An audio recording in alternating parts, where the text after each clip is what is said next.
Em nome do Pai, e do Filho e do Espírito Santo. Amém. Ave Maria, cheia de graça, o Senhor é convosco. Bendita sois vós entre as mulheres, e bendito é o fruto do vosso ventre, Jesus.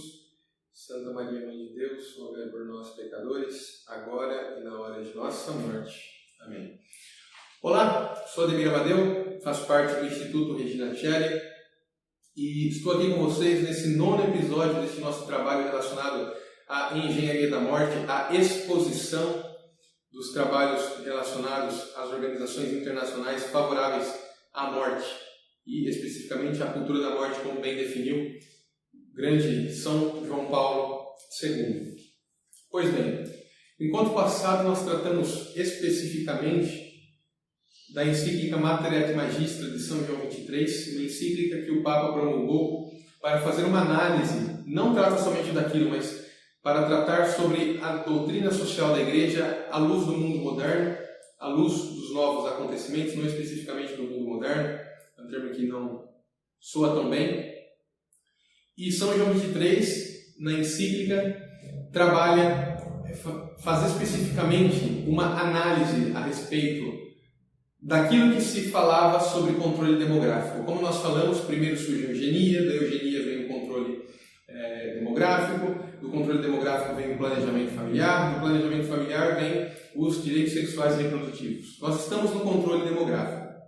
E hoje, depois de ter mostrado o que São João XXIII quis dizer na Mater et Magistra, ou seja, constatou um provável, um suposto problema e falou que se esse problema existir, não é lícito que se resolva por meios imorais, porque a Igreja dá sabedoria, porque Deus dá sabedoria ao homem e a razão e a vontade para que ele decida pelos meios corretos. Hoje nós trataremos agora de um outro Papa, de São Paulo VI, Papa sucessor de São João XXIII. E por que falar de Paulo VI? Paulo VI é um Papa que continua as reflexões de São João XXIII a respeito do controle demográfico e ele efetivamente dá uma resposta ao controle demográfico e até mesmo ao planejamento familiar, porque, vejam bem, a questão do controle demográfico ela fica de 1960 até mais ou menos 1965. De 1965 até 1996, mais ou menos, ou um pouco antes, nós temos a questão do planejamento familiar. A questão dos direitos sexuais e reprodutivos surge mais tarde, né? Mas Paulo VI é o Papa que dá a resposta à questão do controle demográfico e a resposta para o controle, para o planejamento familiar. Eu pretendo então expor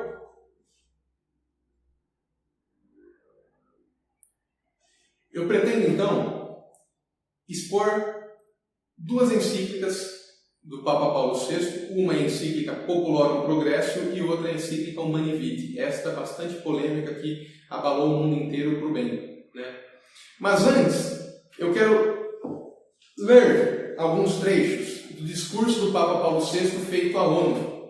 Em 4 de outubro de 1965, o Papa Paulo VI foi à ONU. Naquela época, até então, o catolicismo era mais próximo à ONU, inclusive via com bons olhos. Nesse discurso, o Papa fala sobre a paz, fala sobre os princípios que devem reger as relações internacionais entre os países, de modo a se evitar a guerra e o conflito, e fala sobre as confraternizações entre os diversos povos e raças. E quando ele fala sobre o desígnio da ONU, ele diz que a ONU deveria servir, antes de tudo, para a vida do homem, porque a vida do homem é sagrada, e ninguém pode ousar atentar contra ela. E ele diz: é na vossa Assembleia que o respeito da vida, mesmo no que se refere ao grande problema de natalidade. Numa reunião na ONU, o Papa está tratando desse assunto. Mesmo no que refere ao grande problema de natalidade, deve encontrar a sua mais alta profissão e a sua mais racional defesa. A vossa tarefa, ONU, é agir de modo que o pão seja abundante a meios da humanidade e não favorecer um controle artificial dos nascimentos que seria irracional, com a finalidade de diminuir o número dos convidados ao banquete da vida. Eu quero reler esse trecho.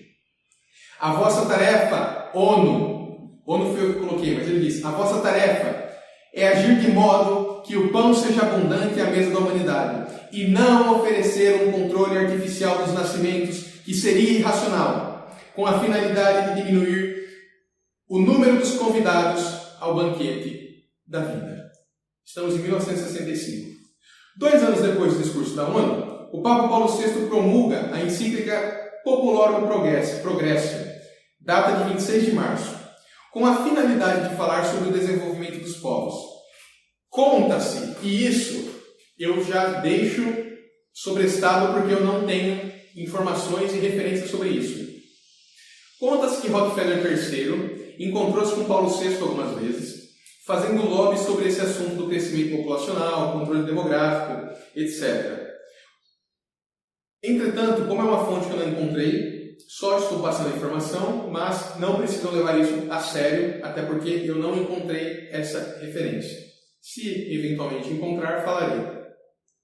O que é oportuno tratarmos aqui concerne principalmente Paulo VI, reafirmando a tese dos seus predecessores, ou seja, ele reafirma aquilo que Pio XI fala sobre a eugenia, ele reafirma muitas verdades de Pio XII.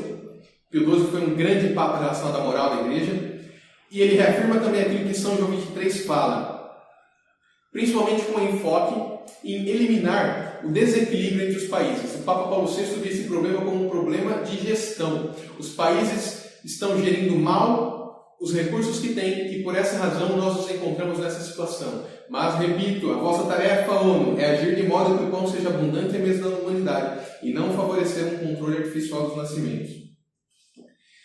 No ponto 37 da encíclica Populorum Progressio, diz o Papa: é bem verdade que o crescimento demográfico acelerado vem, com demasiada frequência, trazer novas dificuldades ao problema do desenvolvimento. O volume da população aumenta muito mais rapidamente que os recursos disponíveis e cria-se uma situação que parece não ter saída. Veja o termo que o Papa usa. E cria-se uma situação que parece não ter saída. Ele relata praticamente a teoria do Warren Thompson e continua. Surge por isso a grande tentação de refrear o crescimento demográfico por meios radicais. É certo que os poderes públicos, nos limites da sua competência, podem intervir, promovendo uma informação apropriada e tomando medidas hábitas, contanto que sejam conformes às exigências da lei moral e respeitem a justa liberdade dos cônjuges. Eu, particularmente, não sei como um poder público poderia intervir numa família na questão do crescimento dos filhos. O Papa diz que se encontrasse uma maneira lícita para que isso fosse feito, poderia ser feito e não haveria problema. Por quê? Porque seria uma atitude lícita de acordo com a moral da igreja. Entretanto, eu, particularmente, Ademir, não sei, não consigo pensar em nenhum meio. Mas se fosse possível, ou se for possível, ou se existir algum meio e já tiver sido feito, é plenamente possível. Sem direito inalienável ao matrimônio e à procriação, não existe dignidade humana. Em última análise, é aos pais que compete determinar, com pleno conhecimento de causa, o número de filhos, assumindo a responsabilidade perante Deus, perante eles próprios, perante os filhos que já nasceram e perante a comunidade que pertencem, de acordo com as exigências da sua consciência formada segundo a lei de Deus, autenticamente interpretada e sustentada pela confiança nele. Ele volta a falar da lei de Deus. Os pais devem assumir a responsabilidade dos filhos perante Deus, mas não segundo a cabeça dos pais, segundo uma consciência formada pela lei de Deus. Mais uma vez nós voltamos daquilo que falamos no encontro passado. O homem que prescinde de Deus, ele cria o seu mundo sobre um edifício que as bases são de areia. Porque ele cria a sua vida sobre a sua própria moral. E isso é grave. As atitudes devem ser tomadas de acordo com a lei de Deus. É interessante, o Papa parece suspeitar desses dados que as organizações trazem. Parece não ter saída. E é nesse contexto que a IPPF, Planejamento Familiar, e várias entidades espalhavam-se pelo mundo. Aqui nós estamos em 1967, foi o mesmo ano em que aconteceu, acho que falei no encontro 7º, sobre a atuação daqueles membros, alguns até com ligação com a OMS, que estavam aqui no Brasil colocando DIU nas mulheres, cerca de 3 mil mulheres.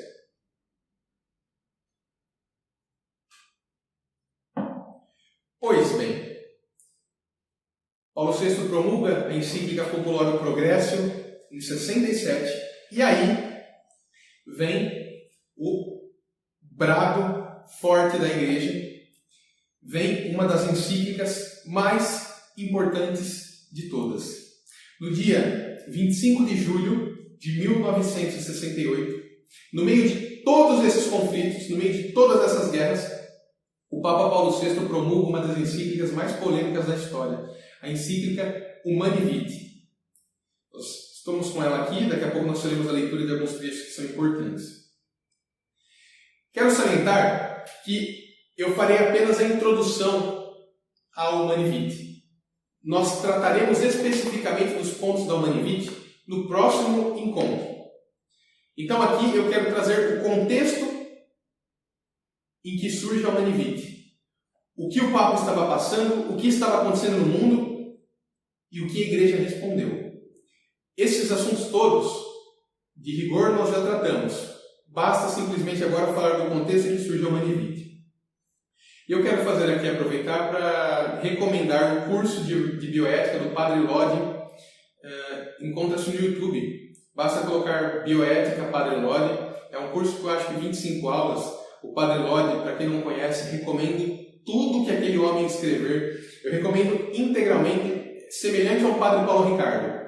Tudo o que ele escrever pode acompanhar. Recomendo também o site Provida de Anápolis, que é o Padre Lodi quem coordena, porque ele trata dessa encíclica e de tantos outros assuntos, os quais eu pretendo futuramente fazer um trabalho aqui no Instituto Regina Coeli, resumidamente com base naquilo que o Padre Lodi passa. Recomendo então os trabalhos do Padre Lodi, recomendo mais uma vez o livro Cultura da Morte, O Grande Desafio da Igreja, do Monsenhor Juan Cláudio Sanaúja, e recomendo também o livro Contra o Cristianismo, a ONU e a União Europeia como Nova Ideologia, escrito por duas professoras italianas, tratam bem desses assuntos. Pois bem, resumo da encíclica. O Papa Paulo VI, na época, ele tinha uma comissão, que era uma comissão que tratava do controle de natalidade, que foi criada pelo Papa João XXIII por volta de 1962. Isso é muito interessante porque um contexto liga ao outro. Se acompanhar o que nós passamos no encontro passado, na aula passada e nessa daqui, vão perceber a linha cronológica das coisas, dos acontecimentos. Então, São João XXIII havia criado na época esse conselho, em 1962, de modo que esse conselho continua e o Papa Paulo VI recebeu 2 pareceres antes de promulgar a encíclica Humani Vitae, sendo que um desses pareceres dados pelos bispos cardeais era favorável aos vários métodos contraceptivos expostos, era o da maioria, e o outro parecer era o da minoria, que era favorável a manter a moral da Igreja, a moral natural da Igreja, como sempre foi.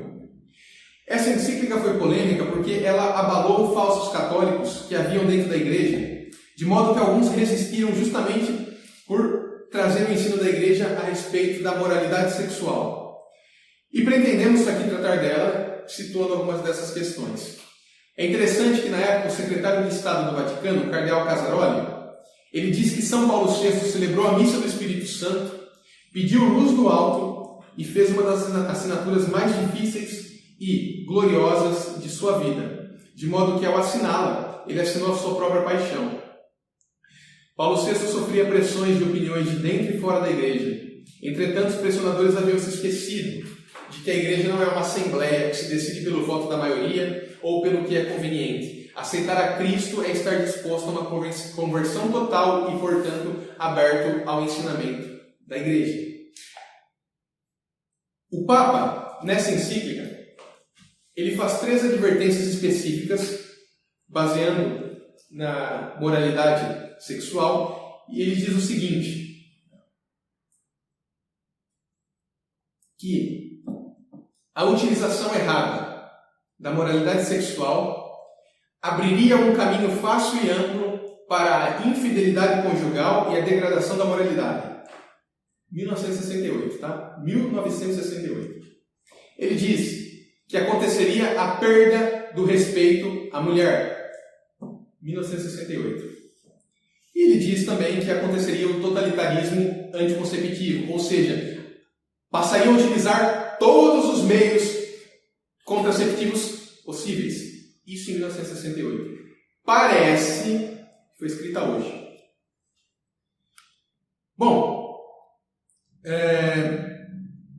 interessante que, como diz o Monsenhor Sonaúba no livro que eu acabei de mostrar para vocês, o livro Cultura da Morte, o Grande Desafio da Igreja, o individualismo manipulou o medo de forma magistral quando descreve o crescimento demográfico como uma ameaça terrível, promovendo assim o aborto e a anticoncepção como meios de solidariedade. Olha o que o medo não faz. Por causa do medo de um suposto crescimento populacional, você, em nome de uma suposta solidariedade, permite o aborto. Isso é totalmente grave. E é nessa encíclica, como já dito, que, a rigor, a Igreja responde a esses problemas expostos até agora do mundo todo.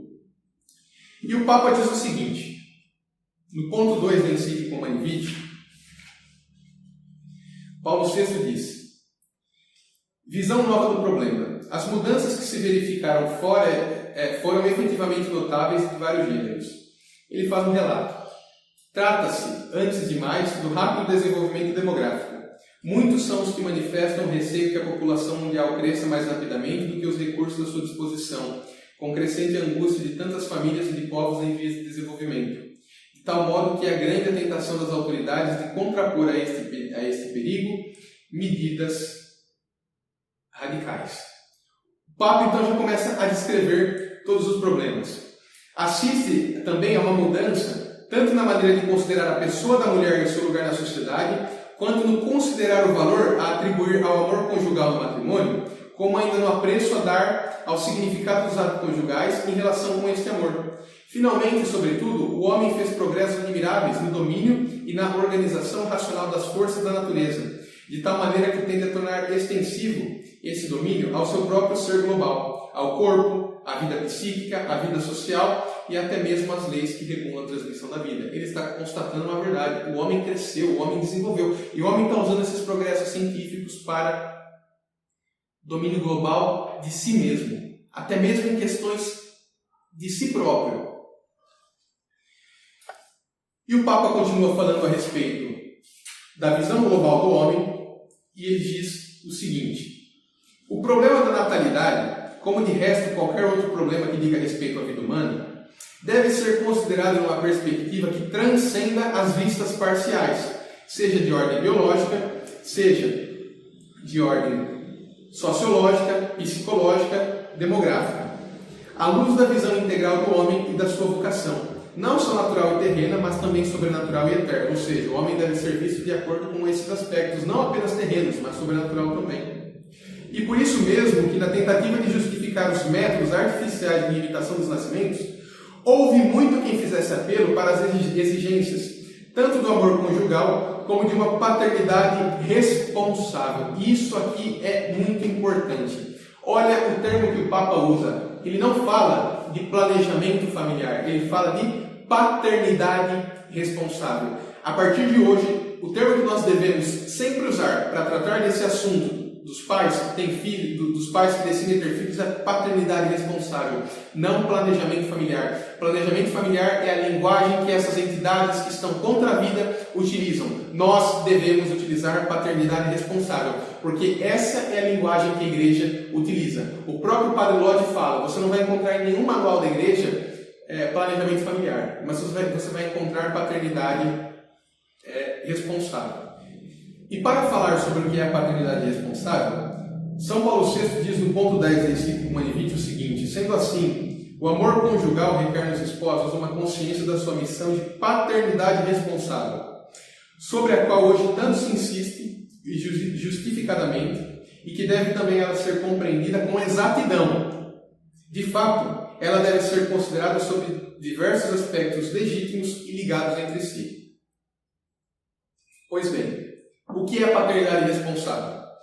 Em relação com os processos biológicos, paternidade responsável significa conhecimento e respeito pelas suas funções. A inteligência descobre, no poder de dar a vida, leis biológicas que fazem parte da pessoa humana. Em relação às tendências do instinto das paixões, a paternidade responsável significa o necessário domínio que a razão e a vontade devem exercer sobre elas. Ele está falando aqui do próprio conhecimento. Nós sabemos que a igreja é favorável a métodos naturais para o espaçamento no nascimento de filhos. E esse método natural ele é conhecido por meio das leis biológicas, por meio do conhecimento do próprio ser humano. Isto é a paternidade responsável. Além disso, em relação às condições físicas, econômicas, psicológicas e sociais, a paternidade responsável exerce tanto com a deliberação ponderada e generosa de fazer crescer uma família numerosa, como com a decisão tomada por motivos graves, e com respeito pela lei moral. Por exemplo, ir viajar não é um motivo grave, né? Mas nós falaremos isso depois. De evitar temporariamente, ou mesmo por tempo indeterminado, um novo nascimento. Paternidade responsável comporta ainda, e principalmente, uma relação mais profunda com a ordem moral objetiva, estabelecida por Deus, de que a consciência reta é intérprete fiel. Mais uma vez, o Papa da Igreja Católica fala sobre lei moral objetiva.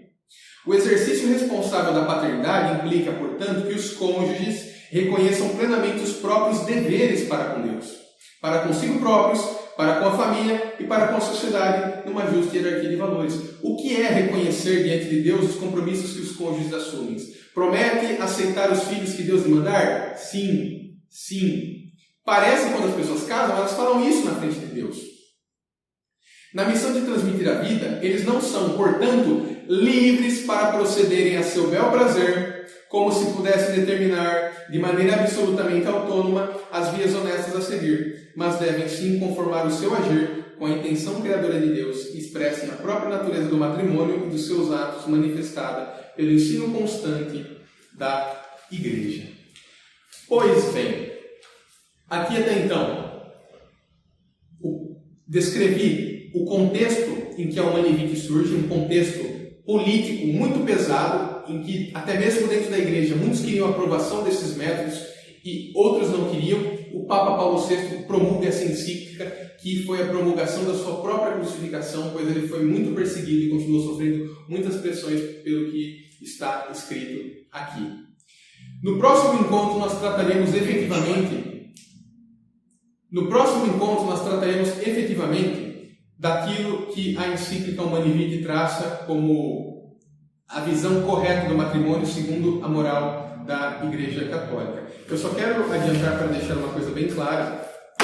Tudo que é dito aqui, e embora muitas vezes tenha esse tom de denúncia, um pouco pela minha personalidade, mas é dito com amor. É dito para que possamos, de uma vez por todas, nos encaminharmos para aquilo que é a moral objetiva, aquilo que é possível perceber tanto pela luz natural da razão e que é complementado pela luz sobrenatural da graça. Nós precisamos trabalhar com esses conceitos porque entidades e instituições querem propor uma espécie de planejamento familiar, uma espécie de direitos sexuais e reprodutivos, quando na verdade o que nós devemos buscar sempre é a paternidade responsável, e sobre isso nós falaremos melhor no próximo encontro e muito provavelmente nós faremos uma live para tratar desses assuntos. Ainda não está certo, é muito provavelmente. Eu espero que você tenha gostado, espero que tenha ficado claro. Eventuais dúvidas, deixem nos comentários aqui do YouTube. Inscrevam-se no nosso canal, curtam e compartilhem os nossos vídeos e que Deus abençoe você grandemente.